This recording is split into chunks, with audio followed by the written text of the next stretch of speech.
நீங்கள் சொல்லு. இப்போ எனக்கு சுய சிந்தனை தான். எனக்கு எதுக்கு ஸ்ட்ராட்டஜிஸ்ட்டு?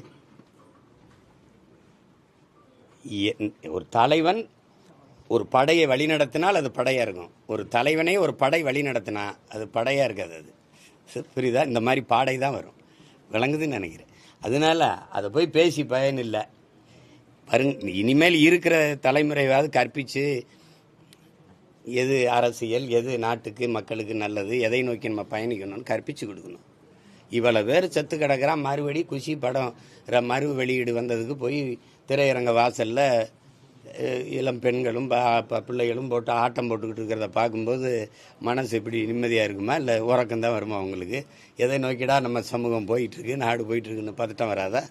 இல்லை, அவர் நீதிமன்றத்தை அணுகிறாங்களே. அதாவது அங்கே போய் அவங்க பாதிக்கப்பட்ட மக்களை போய் சந்திக்கணும், அவங்க நீதிமன்றத்தை நாடி இருக்கிறாங்களே. ஏன்னா அவங்க அனுமதி மறுக்கிறதுனால தான் நாங்கள் போய் பார்க்க முடியும்னு சொல்லி இப்போ நீதிமன்றத்தை நாடி இருக்கிறாங்க. போய் கரூரில் பாதிக்கப்பட்ட மக்களை நான் சந்திக்கணும் அப்படின்னு நீதிமன்றத்தை நாடி இருக்கிறாங்க. அது அவங்க கட்சி, அவங்க முடிவு. அது எனக்கு அதில் கருத்து இல்லை.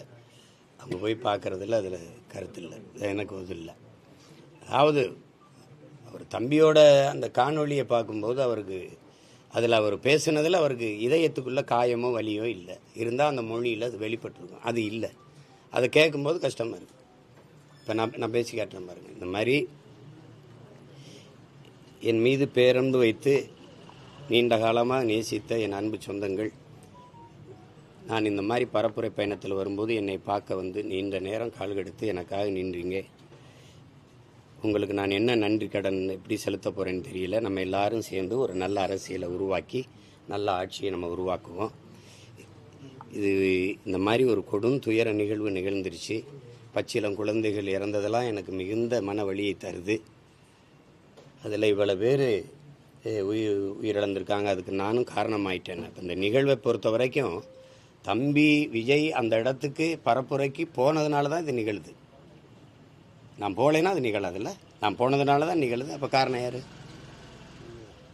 மற்ற இடத்துலலாம் நடக்கலை, இங்கே ஏன் நடந்துச்சுன்னு சொல்கிறது இல்லை. அப்போ அந்த இடத்துல நடக்கணும்னு நினைக்கிறீங்களா? அந்த இடத்துல ஏன் நடக்கலைன்னு நினைக்கிறீங்களா? இங்கேருந்து பறந்து போகிற அந்த வெளிநாட்டுக்கு போகிற அந்த குஜராத்லேருந்து பறந்து போகிற விமானம் மட்டும் ஏன் வெடிச்சதுன்னு கேட்பீங்களா? சொல்லுங்கள். அப்படி கேட்பீங்களா? எல்லாரும் போகிற பேருந்து விபத்துக்குள்ளால் இந்த பேருந்து மட்டும் என் விபத்துக்குள்ளாச்சுன்னு கேட்பீங்களா? அப்படி கேட்குறதே தப்பு. ஆள் புகுந்தாங்க, கத்தியால் குத்துனாங்கன்னா மருத்துவமனையில் போய் பார்த்தேன். ஒருத்தர் கூட கத்தியால் கீறின காயத்தில் வந்து படுத்திருக்கலையே. காலில் கையில் காயம், கழுத்தில் காயம், எல்லாம் மிதிச்சது.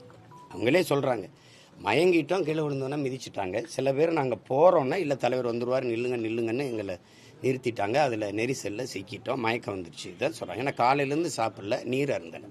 தம்பிக்கிட்டே கேட்குறாரு, தண்ணியை தூக்கி போடுங்க அப்படின்னு. ஒருத்தர் தேவைக்கு போடுறாரு. அப்போ சுற்றி இருக்க எல்லாருக்கும் தாகம் தானே. பேசும்போது அந்த வலியை அவர் கடத்தியிருக்கணும், ரொம்ப உருக்கமாக கடத்தியிருக்கணும். அது செய்யலை. இப்போ நம்ம பேசுகிறோம், மாண்புமிகு தமிழக முதல்வர் அவர்களுக்கு சட்டப்படி நீங்கள் நடவடிக்கை எடுக்கணும்னு இருந்தால் என் மேலே எடுங்க.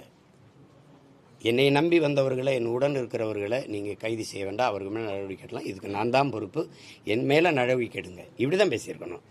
நீங்கள் ஏதாவது பழி வாங்கணும்னு நினச்சா நீங்கள் என்னென்னா, இது எப்படி திரைப்பட கதாநாயக வசனமாக இருக்குது. இப்படின்னா அங்கே கதாநாயகி குடும்பத்தையெல்லாம் கட்டி வச்சுக்கிட்டு என்னை பிடிச்சி வச்சுட்டு கேட்கும்போது தொடர்தான் இருந்தால் என்னையை தொடு, அவங்களையெல்லாம் விடு அப்படின்னு வசனம் பேசுவோம்ல. அப்படி இருக்கு பார்க்கும்போது. அது நல்ல அணுகுமுறை இல்லை. கேட்கும்போது அது எப்படி வரும்? அந்த சிஎம் சார் அப்படிங்கிறதே அது சின்ன பிள்ளை விளையாட்டுக்கு கூப்பிட்ற மாதிரி இருக்குது. ஒரு அந்த அவர் மேலே நம்ம உங்களுக்கு மதிப்பு இல்லாமல் போட்டோம். ஆனால் உட்கார்ந்து இருக்கிற அந்த நாற்காலி இந்த நிலத்தில் பெரும்பெரும் தலைவன் உட்கார்ந்தது. ஓமந்தூர் ராமசாமி ரெட்டியார் தாத்தன், குமாரசாமி ராஜா, மூதறிஞர் ராஜாஜி, பெருந்தலைவன் காமராஜ், பேரறிஞர் அண்ணா போன்ற பெருந்தலைவர்கள் இருந்த ஒரு இடம் அது. அது பார்த்து பேசணும். சிஎம் சார் அப்படிலாம் பேசக்கூடாது. அது தன்மையான பதிவா இல்லை. அது பார்க்கும்போது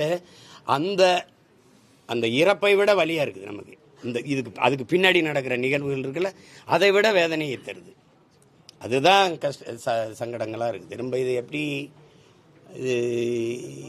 எப்படி கொண்டுகிட்டு போகிறது இந்த சமூகத்துக்கு? இதுக்கு முன்னாடி எத்தனையோ நடிகர்கள் வந்திருக்காங்க. ஐயா விஜயகாந்த் தொடங்கியிருக்கிறாரு, அண்ணன் சரத்குமார் தொடங்கியிருக்காங்க, அண்ணன் கார்த்திக் அவர்கள், இப்போ அண்ணன் கமலஹாசன், இவங்கெல்லாம். ஆனால் இப்படி இல்லை. இப்படி இல்லை. இப்படி இவ்வளோ காலம் இவ்வளோ நேரம் காத்திருந்து இப்படி இருந்தாங்க, பசி பட்டினியாக இருந்தாங்க, மயங்கி, இந்த மாதிரி நிகழ்வுகள் தொடரலை. அதனால் இனி வரும் காலங்களில் இந்த முறையை மாற்றணும்.